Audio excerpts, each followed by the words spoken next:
की मोहब्बत तो सियासत का चलन छोड़ दिया, की मोहब्बत तो सियासत का चलन छोड़ दिया। हम अगर इश्क न करते तो हुकूमत करते। सलाम, नमस्ते, सत श्री अकाल। मैं हूँ आपके साथ हर्षिता मिश्रा और आप देख रहे हैं टाइम्स मेल। हमारे देश में धर्म और जाति की सियासत नेताओं के नस नस में भरी हुई है। हर नेता धर्म और जाति के आधार पर खुद को सुपरमैन और सुपर पावर समझता है। लेकिन सबसे बड़ा सवाल है कि जब हुकूमत ही सांप्रदायिक बन जाए, जब सरकार ही नफरत के एजेंडा पर उतर जाए, जब सरकार चलाने वाले दंगाई बन जाए, तब आवाम का क्या होगा। हमारे देश में जब से बुलडोज़र चलाने का सिस्टम शुरू हुआ है, तब से इस बुलडोज़र को जानबूझकर उन लोगों पर चलाया जाता है जिनको तकलीफ में देखकर कुछ लोगों के दिल को सुकून मिलता है। दूसरों की तकलीफ पर जश्न मनाने वाली गैंग उन लोगों पर जुल्म ढाती है जिनको बहुत ही कमज़ोर, बहुत पिछड़ा और मजलूम कहा जाता है। लेकिन सत्ता में बैठे लोगों को इस नफ़रत से बहुत फ़ायदा होता है। इस नफ़रत की बुनियाद पर उनको पहचान मिलती है। इसी नफ़रत की बुनियाद पर उनको सत्ता में पहुंचने का मौका मिलता है। इसी नफ़रत की बुनियाद पर सत्ता को कायम रखने की हरकत भी हमारे देश के नेताओं की आदत बन चुकी है। हमारे देश में भाजपा की सरकार आने के बाद इस नफ़रत को बहुत ज़्यादा बढ़ावा मिला। खासकर जिस तरह से बीजेपी सरकारों ने धर्म की बुनियाद पर बुलडोज़र के जरिए लोगों को निशाना बनाना शुरू किया है, उसने लोकतंत्र को राजतंत्र में तब्दील कर दिया, जहां जनता की कोई बात नहीं सुनी जाती है। अगर मामला अदालत में पहुंचता है, जनता का पक्ष रखने के बजाय खुद के पक्ष को कमज़ोर कर दिया जाता है। यानी सरकार अपना पक्ष अगर मजबूती से नहीं रखेगी तो हार जाएगी। लेकिन इस हार से उन लोगों का नुकसान होगा जिनको निशाना बनाने की दिन रात कोशिश होती रहती है। दरअसल हम बात कर रहे हैं उत्तराखंड के हल्द्वानी की, जहां 4000 से ज़्यादा परिवार को बेघर होने की नौबत आ गई है। सबसे खास बात यह है कि इनके घरों और कॉलोनी को अवैध करार दिया गया, यानी इनके घर, मकान, दुकान सब रेलवे की ज़मीन पर बने हुए हैं। इस अतिक्रमण को हटाने के लिए उत्तराखंड हाईकोर्ट ने आदेश भी दिया हुआ है। लेकिन सबसे गौर करने वाली बात यह है कि इस जमीन पर अगर सब कुछ अतिक्रमण है तो क्या इस अतिक्रमण को फैलाने में सरकार की कोई भूमिका है? क्या सरकार भी इस अतिक्रमण को फैलाने में शामिल है? क्योंकि इस जमीन पर सरकारी इमारतें भी बनी हुई हैं, सरकारी अस्पताल और सरकारी स्कूल भी इसी जमीन पर बने हुए हैं। चलो, अगर कुछ देर के लिए इस ज़मीन पर बनी इमारतों को अवैध मान लिया जाए, इस ज़मीन पर राज्य सरकार ने सरकारी इमारतों को बनाकर खुद ही कैसे अवैध निर्माण कर लिया? क्या सरकार को खुद की बनाई इमारतें वैध नज़र आ रही थी? आखिर इन 4000 से ज़्यादा परिवारों का क्या होगा? बच्चे अपने स्कूल को बचाने के लिए इस ठंड के मौसम में सड़क पर हैं और उनके माँ बाप अपने आशियाने को बचाने के लिए सड़क पर हैं। लेकिन हुकूमत बिल्कुल खामोश है। इस खामोशी के पीछे एक खुशी है कि चलो इनके आशियाने पर एक बार बुलडोज़र चलाने का मौका मिल रहा है। अब कुछ लोग कहेंगे कि अवैध ज़मीन पर बनी इमारतों को क्यों नहीं गिराया जाना चाहिए। तो सवाल है कि क्या सरकार खुद अवैध काम कर सकती है? अगर चुनाव में अवैध कॉलोनियों से वोट लेना जायज़ है तो कॉलोनियों को वैध क्यों नहीं बनाया जा सकता है? उस ज़मीन को बनी इमारतों को वैध क्यों नहीं ठहराया जा सकता?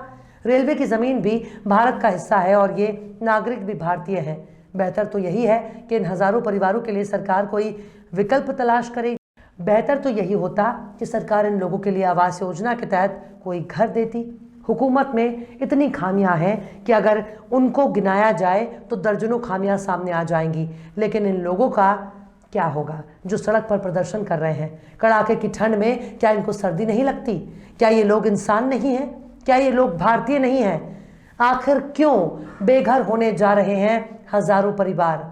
बताएंगे आपको और भी बहुत कुछ। लेकिन आप अगर हमारे चैनल पर नए हैं और पहली बार हमारी वीडियो को देख रहे हैं तो आप हमारे चैनल टाइम्स मेल को सब्सक्राइब कर लें, वीडियो को लाइक कर दें और बेल आइकन का नोटिफिकेशन बटन भी प्रेस कर दें ताकि बिना देरी हमारी हर खबर आपको मिलती रहे।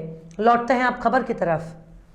उत्तराखंड का हल्द्वानी इस वक्त शाहीन बाग बन चुका है, जिसमें हजारों बच्चे और महिलाएं और उनका परिवार सड़क पर ठिठुर रहा है, उनके आशियाने पर बुलडोज़र चलाने के लिए तैयार है। इसी के साथ इन 4000 लोगों के भविष्य पर खतरा है। अगर इनके घरों पर अतिक्रमण के नाम पर बुलडोज़र चला दिया जाएगा तो सवाल है कि सत्ता में बैठी सरकार आखिर इतना खामोश क्यों है? इनके पुनर्वास की जिम्मेदारी किसके कंधे पर होगी? हल्द्वानी का गफूर बस्ती सड़क पर उतर चुका है। बीते 27 दिसंबर को हाईकोर्ट का फैसला आया, जिसके बाद से ही जमकर विरोध हो रहा है और सड़कों पर उतरकर लोग सरकार से उन्हें बेघर न करने की मांग कर रहे हैं। प्रशासन का कहना है कि ये जमीन रेलवे की है और इस पर अवैध कब्जा कर गफूर बस्ती को बसाया गया है, लेकिन लोगों का कहना है कि प्रशासन अतिक्रमण हटाने से पहले उनका विस्थापन करके कहीं और बसाए। फिलहाल प्रशासन ने 10 जनवरी तक के लिए अतिक्रमण हटाने की कार्यवाही रोक दी है। प्रशासन का कहना है कि रेलवे की जमीन पर लगभग 4500 परिवारों ने अतिक्रमण कर रखा है।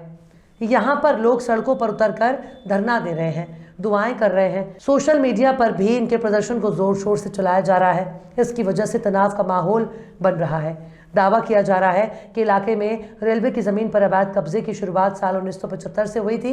इस जमीन पर कब्जा करने के लिए पहले यहाँ कच्ची झुग्गियां बनाई गई थी, जिन्हें बाद में पक्के मकान में तब्दील कर दिया गया। इसी तरह से धीरे धीरे इबादत गाहों और अस्पतालों के रूप में अवैध कब्जे किए गए, लेकिन जब से कब्जे हो रहे थे तब रेलवे प्रशासन ने कोई कदम नहीं उठाया। बाद में साल 2016 में नैनीताल हाई कोर्ट से सख्ती के बाद रेलवे सुरक्षा बल ने अवैध कब्जेदारों के खिलाफ केस दर्ज कराया, लेकिन तब तक हजारों लोग यहाँ आबाद हो चुके थे। साल 2016 में नैनीताल हाई कोर्ट के आदेश पर यहां कब्जा कर जमे लोगों ने मुकदमा लड़ा, लेकिन वे कोर्ट में कब्जे से लेकर कोई ठोस सबूत नहीं दे पाए।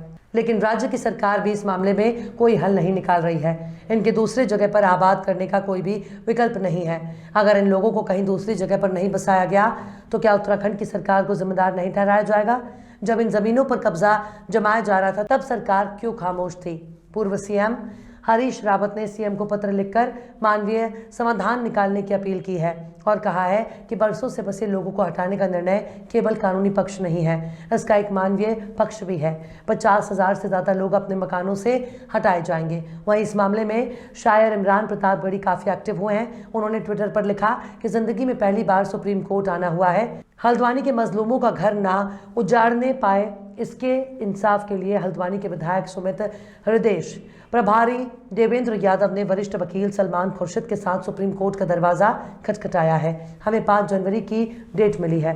वहीं दूसरी तरफ सपा के प्रदेश प्रभारी अब्दुल मतीन सिद्दीकी ने बताया कि उन्होंने भी SLP दायर की है। उनके वकील प्रशांत भूषण और अन्य हैं। उन्हें उम्मीद है कि सुप्रीम कोर्ट 5 जनवरी को उनके पक्ष में कोई निर्णय लेगा। मामला सुप्रीम कोर्ट पहुंचने से लोगों ने राहत की उम्मीद लगाई है। उधर इस मामले में हाई कोर्ट में याचिका दायर करने वाले गोलापार निवासी रविशंकर जोशी ने भी कैविएट दाखिल कर दी है। पूर्व विधायक काजी निजामुद्दीन ने कहा कि पहले ये जमीन 29 एकड़ बताई गई थी, लेकिन बाद में 79 एकड़ बता दी गई। गफूर बस्ती में 60 साल से भी अधिक समय से मंदिर, ओवरहेड टैंक, शिशु मंदिर और सीवर लाइन है। यदि ये रेलवे की जमीन है तो ये ओवरहेड टैंक और सीवर लाइन कैसे बना दी गई? यहाँ जमीन का बेनामा किया गया तो सरकार ने रेवेन्यू कैसे ले लिया? क्या तब ये रेलवे की जमीन नहीं थी? यहाँ वक्फ बोर्ड की संपत्ति भी है। उन्होंने ये भी कहा कि सरकार को इन लोगों के पुनर्वास के लिए कदम उठाने होंगे। इनके प्रति मानवीय दृष्टिकोण अपनाते हुए उनको बेघर ना किया जाए। हालांकि अब 5 जनवरी का इंतजार हो रहा है जब सुप्रीम कोर्ट इस मामले को सुनेगी, लेकिन सवाल है कि अगर वाकई इस जमीन पर सरकारी इमारतें और सरकारी परियोजनाएं चल रही हैं तो फिर सरकार क्यों खामोश है? अब तो 5 जनवरी का इंतजार है। बहरहाल चलते चलते आखिर में दुष्यंत कुमार ने भी क्या खूब फरमाया है। कहाँ तो तय था चुरागा हर एक घर के लिए, कहाँ तो तय था चुरागा हर एक घर के लिए, कहाँ चुराग मैसर नहीं शहर के लिए। फिलहाल इस वीडियो में बस इतना ही। ये वीडियो आपको कैसा लगा कमेंट बॉक्स में ज़रूर बताइएगा। वीडियो पसंद आए तो लाइक करें। हमारे वीडियो लिंक को फेसबुक, ट्विटर, व्हाट्सएप पर अपने रिश्तेदार, यार, दोस्तों को भी शेयर करें और बेबाक, निष्पक्ष, स्वतंत्र पत्रकारिता को सपोर्ट करने के लिए आप हमारे चैनल टाइम्स मेल को ज़रूर से सब्सक्राइब करें और हाँ, बेल आइकन की घंटी वाली बटन भी आप ज़रूर से दबा दें ताकि आपको हमारे आने वाले नए वीडियो की नोटिफिकेशन फौरन ही मिल जाए। फिर मिलते हैं किसी और वीडियो में एक नई खबर के साथ। हर्षिता मिश्रा को दीजिए इजाज़त। जय हिंद। तो देख लिया आपने हमारे इस वीडियो को। हमें उम्मीद है कि आपने हमारे वीडियो को लाइक किया होगा और दूसरों को भी शेयर किया होगा। अगर अभी तक आपने हमारे चैनल टाइम्स मेल को सब्सक्राइब नहीं किया है तो जल्दी से सब्सक्राइब कर दें और बेल आइकन भी प्रेस कर दें।